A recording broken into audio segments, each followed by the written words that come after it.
E o Flamengo pode vender aí 2 de seus principais jogadores. Sim, depois da proposta multimilionária do Zenit para a compra de Pedro, no valor de 25 milhões de euros, aproximadamente aí 133 milhões, né, de reais. Foi 133 milhões de reais, sim. O Flamengo agora pode sofrer uma investida do Liverpool pelo Gerson. Isso se dá ao fato de que o clube inglês queria contratar aí o André do Fluminense, ofereceu 160 e poucos milhões de reais, e o Fluminense acabou negando, porque disse que o André é uma peça fundamental, uma peça-chave para o elenco, e que o Fluminense tem o tão sonhado desejo de vencer a Libertadores, ainda mais por se tratar aí de uma Libertadores que será decidida no Maracanã. Inclusive, hoje deveria ter sido um Flamengo e Fluminense, né? O Flamengo foi eliminado, e o Fluminense não vai abrir mão do volante, até porque entende que o jogador é promissor, pode ser vendido mais caro lá na frente.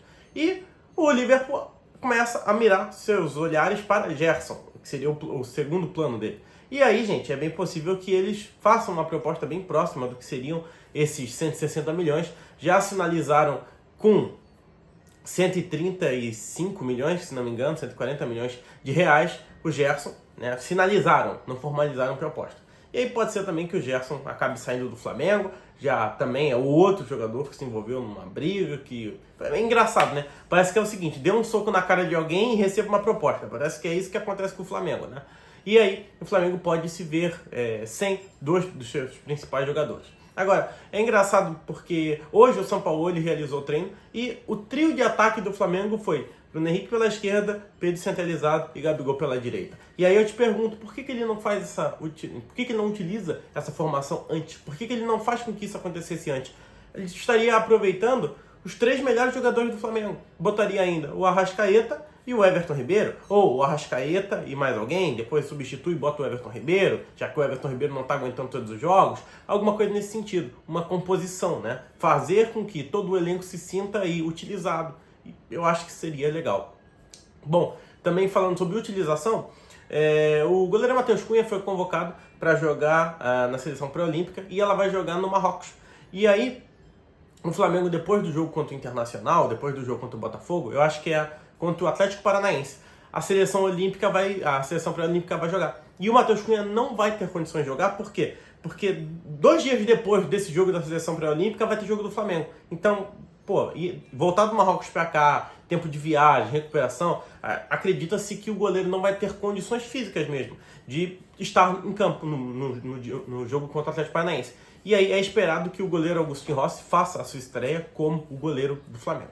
Mudando de assunto, falando agora por último, saiu uma notícia no O Globo sobre o possível estádio do Flamengo.